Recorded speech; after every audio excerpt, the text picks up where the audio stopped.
Assalamualaikum warahmatullahi wabarakatuh. Salam sehat Tribuners.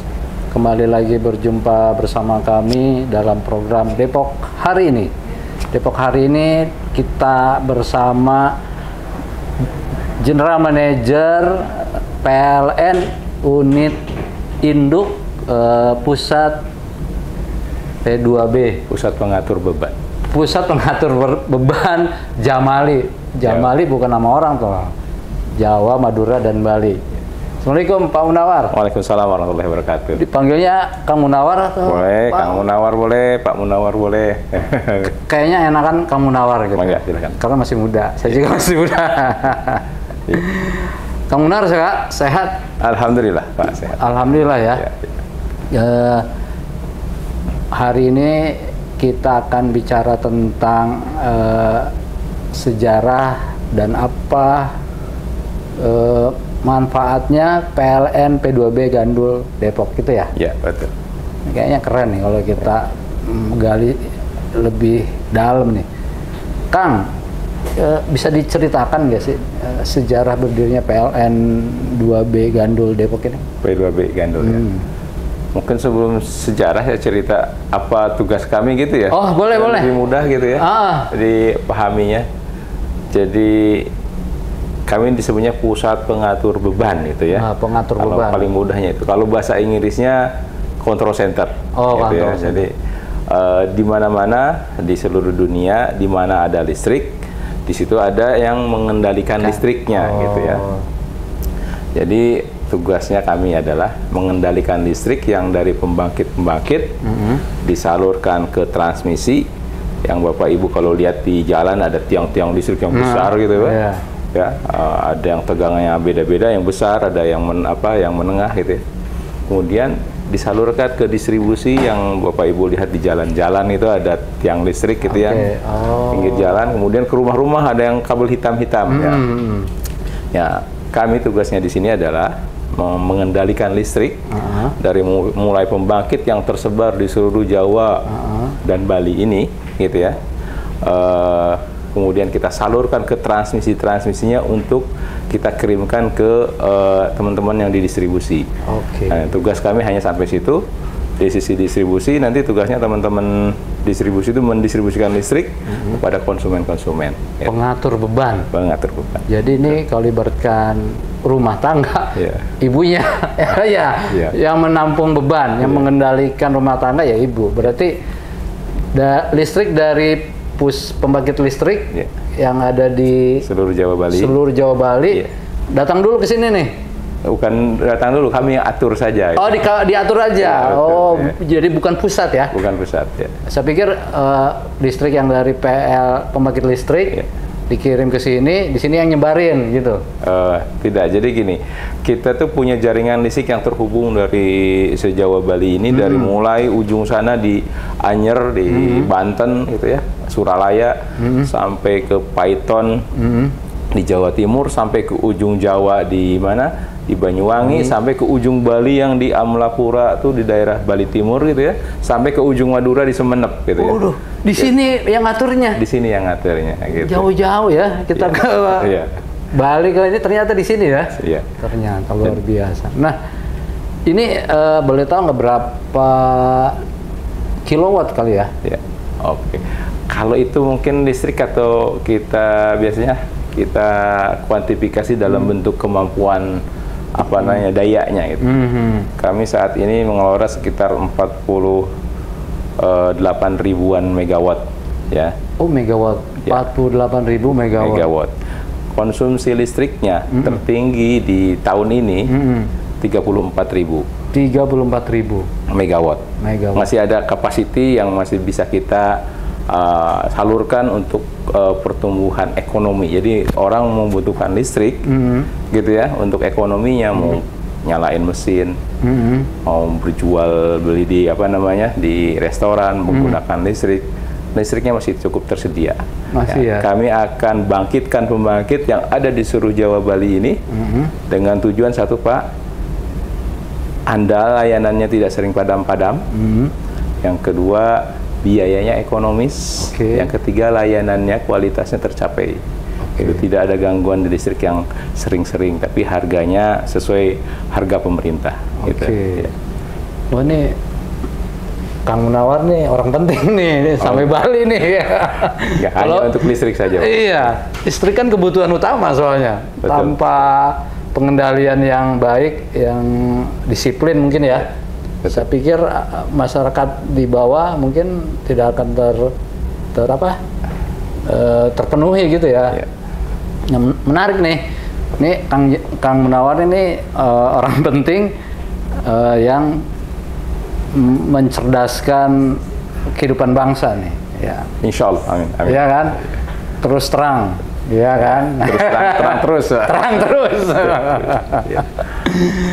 Kang, nah tadi bicara capacity ya, kapasitas. Nah, bicara kapasitas sekarang kan kita itu sedang gencar-gencarnya apa-apa green, listrik. Listrik lingkungan ramah. Nah, ini bagaimana nih? Apakah PLN siap untuk itu atau ada rencana lain untuk menambah pasokan mungkin dari pembangkit listrik tenaga angin, uap atau dan sebagainya? Ya, baik. Tentu PLN bersama-sama pemerintah sudah mempersiapkan ke depan mau bertransisi dari energi saat ini yang kita pakai yang berdasarkan fossil fuel, bahan bakar fosil, kita bertransisi ke pembangkit yang lebih ramah lingkungan. Jadi dalam perencanaan jangka panjang 10 tahun ke depan, pemerintah dan PLN sudah memasukkan rencana pembangkit-pembangkit yang lebih ramah lingkungan. Contohnya datangnya dari pembangkit listrik tenaga surya. Tenaga surya. Ya, kemudian pembangkit listrik tenaga bayu, angin. Angin. Tenaga bayu yang dipanggilnya. Ya, PLTB kita sebutnya. Oh, gitu, bukan PLTA. Oh, soalnya ada air angin ya. PLTA juga ada. Ya, jadi kita kombinasikan seluruhnya. Tujuannya tentu kan cost-nya lebih efektif untuk investasi. Nanti ujungnya kepada ke customer-nya itu harganya masih bisa layak untuk dibeli oleh konsumen. Kemudian ketersediaan energi primernya ada. Ya, kemudian juga ada tambahan pembangkit yang lebih ramah lingkungan dibandingkan pembangkit-pembangkit yang sudah ada saat ini. Kita PLN sudah mengurangi pembangkit-pembangkit yang tidak ramah lingkungan, tetapi yang lebih mendukung pembangkit-pembangkit yang ramah lingkungan. Jadi ke depan itu PLN akan mengurangi ya? Akan bertahap mengurangi. Akan kita memasukkan pembangkit-pembangkit yang lebih ramah lingkungan dalam 10 tahun ke depan. Dalam 10 tahun, sebentar 10 tahun mah. Kalau pelari ngos-ngosan juga. Tapi kalau PLN gitu ya. Karena kan infrastrukturnya sudah ada kali ya. Ya, nanti kita sama-sama. Jadi kalau kita bangun pembangkit listrik, pasti dengan jaringan transmisinya.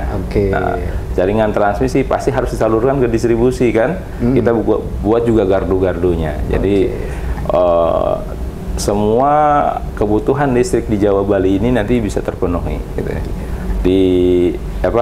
Di Jawa Bali ini dengan pertama layanan yang terbaik. Jadi interupsinya padam karena kekurangan magnet sudah tidak ada gitu ya. Kemudian karena gangguan jaringan juga mulai berkurang gitu. Sedikit-sedikit kami sudah berusaha keras untuk bisa menurunkan interupsi kepada konsumen layanan listriknya gitu ya. Nah, seperti itu, Pak. Jadi tadi kan disampaikan ada bayu, ada surya. Nama-nama orang semua nih, surya, bayu. Ada air, ada tenaga gas. Nah, yang agak mungkin pengen masyarakat tahu yang angin ya, kira-kira akan dibangun di mana?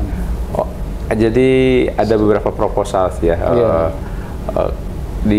Itu kewenangan teman-teman pusat, tapi kami membuat kajiannya. Beberapa tempat kami buat kajian mau terhubung kemana, yaitu jaringannya kemana kan harus dekat.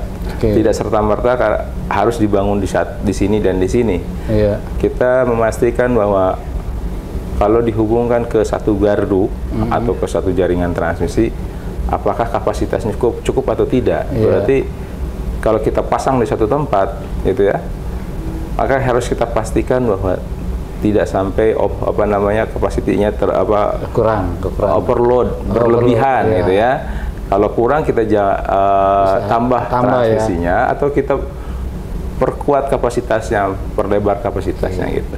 Biasanya kan kalau angin setahu saya tuh yang di pesisir tuh. Ya, ada. Ya? Saya tidak berani menyebutkan di sini karena apa, itu sudah ada di dokumen RUPTL, dokumen umum sebetulnya ya, tapi ini internal ya. Pokoknya PLN akan membangun pembangkit listrik tenaga angin. Tunggu aja tanggal mainnya. Tapi sekarang kalau bicara tenaga surya, tenaga matahari sudah hampir masif ya. Di kita sudah mulai bertambah ya. Bertambah ya. Yang sudah ada tuh di di Cirata. Cirata itu, ya. Namanya floating PV bahasa Inggrisnya ya. Tapi kita nyebutnya adalah PLTS Apung. Oh iya. Di atas air, di atas danau ya. Di atas danau ya. Dia kapasitasnya 145 megawatt. Iya. Itu besar itu 145 megawatt itu ya. Saya rasa terbesar di Asia Tenggara saat ini. Oh gitu? Iya saat ini. Ya, gitu. Kemudian yang sudah ada juga di Bali 25 megawatt di daerah Kubu, dan nanti akan bertambah lagi, lebih banyak lagi itu. Wah ini mah kayaknya Indonesia akan cemerlang nih kalau pembangkit non fosil itu bisa itu ya? Ya insya Allah. Kemudian satu lagi itu kira-kira daerah-daerah mana di Jamali ini yang jangkauan listriknya perlu ditambah gitu? Di Jawa Bali ini yang paling besar yang perlu ditambah pasokan listriknya adalah sebetulnya daerah-daerah yang industrinya berkembang. Daerah Karawang, Subang dan sekitarnya, daerah Banten gitu kan. Kenapa begitu? Karena banyak industri-industri yang bertambah di sana, gitu ya. Jadi pasokan listriknya harus lebih kuat. Kami sudah merencanakan membangun gardu-gardu besar untuk bisa memastikan konsumen yang terhubung ke sana terlayani, dan kapasitasnya jaringannya masih cukup. Tidak berlebihan, sehingga kita pastikan bahwa kalau ada jaringan yang terganggu, layanan kepada mereka tetap terlayani gitu. Tetap mengalir listrik. Ini menarik nih Kang Munawar, karena kan ke depan Indonesia kan Presiden sudah bertekad untuk meningkatkan kesejahteraan. Salah satunya ekonomi akan tumbuh mungkin sampai 8% dan seterusnya. Ciri-ciri utamanya adalah banyaknya lapangan pekerjaan ya kan. Artinya industri tumbuh. Industri tumbuh, listrik meningkat. Ya kan? Salah satunya adalah penggunaan mobil listrik, ya kan, sepeda listrik. Nah ini kan perlu dukungan kuat nih dari PLN untuk menyediakan stasiunnya dan segala macam. Kalau mungkin pasokan listriknya kan sudah sudah dikaji ya. Ini akan begini, akan begitu. Nah ke depan apakah stasiun pengisi itu EV charging. Iya, EV charging. Itu akan ditemukan mudah nggak oleh masyarakat? Tentu ada hitung-hitungannya. Saya sih memang tidak mengelola itu, Pak. Tapi saya interaksi dengan teman-teman dan mungkin dari pimpinan PLN sudah merencanakan. Jadi setiap EV charging itu ada rasionya gitu. Jadi supaya bagaimana orang itu tidak lama nunggu di satu charging station gitu ya. Kan ada waktunya. Itu sudah dihitung formulasinya, berapa titik yang harus dibangun. Contohnya kita mungkin nanti mau lebaran dan yang lain-lain. Kita siaga, Pak. Teman-teman yang di sisi distribusi juga memastikan EV chargingnya terdapat di banyak titik. Gitu ya. Kemudian ngecasnya nggak lama-lama. Karena itu masalahnya mobil listrik ya, ngecasnya lama gitu ya. Itu kemudian kan penjualan mobil listrik kan meningkat ya. Terutama di merek-merek tertentu ya. Nah, mereka tuh ada yang ke Madura, ya ke daerah-daerah sudut lah gitu ya.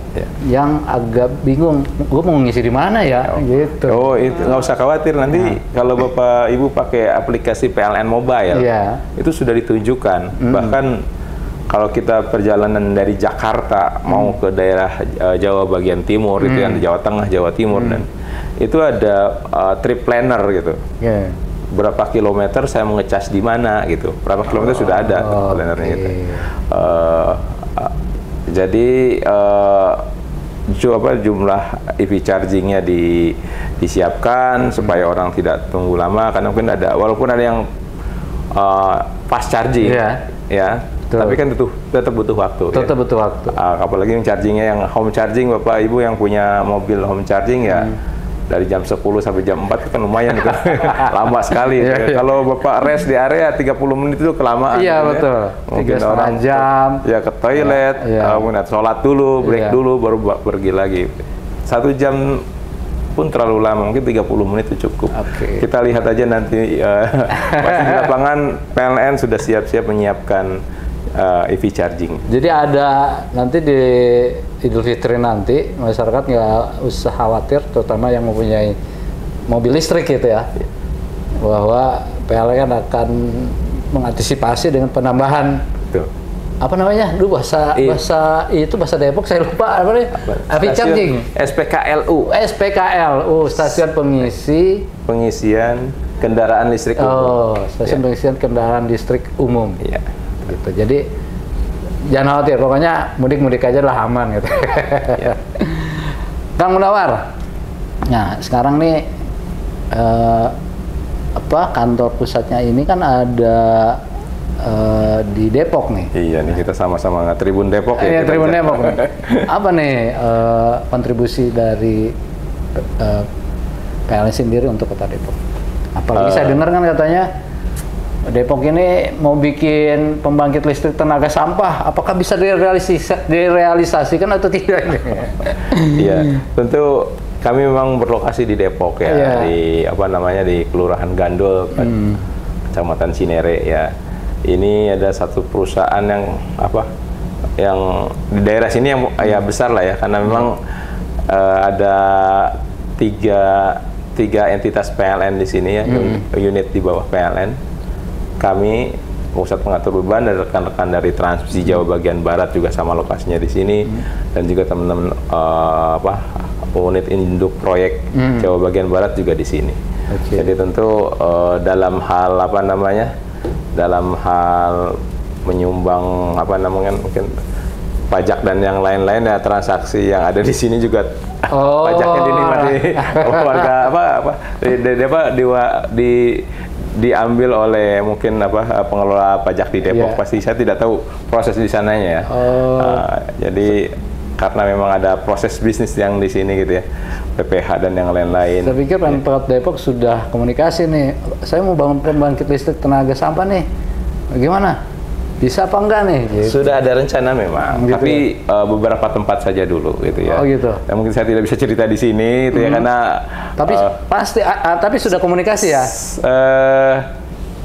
Saya lupa lagi, tapi ada beberapa tempat di Indonesia ini, di Jawa ini sudah ada rencananya akan membangun pembangkit listrik tenaga sampah gitu ya. Dan saya itu bisa ya? Dan itu bisa. Bisa dilakukan, bukan oman-oman gitu ya? Sudah ada rencananya, sudah ada rencananya. Jadi pemerintah sudah merencanakan itu, dan ya bagi PLN kalau itu komitmen pemerintah yang kita akan laksanakan, gitu Pak. Ya. Karena kan orang bagi buat lingkungan Pak. Iya bagus. Jadi go green, ada mobil listriknya, ada pembangkit listrik tenaga sampahnya, sampai waste zero, ya kan? Ya, zero waste. Nah, kita bicara tadi kan pengendali. Nah, pengendali nih orang penting nih.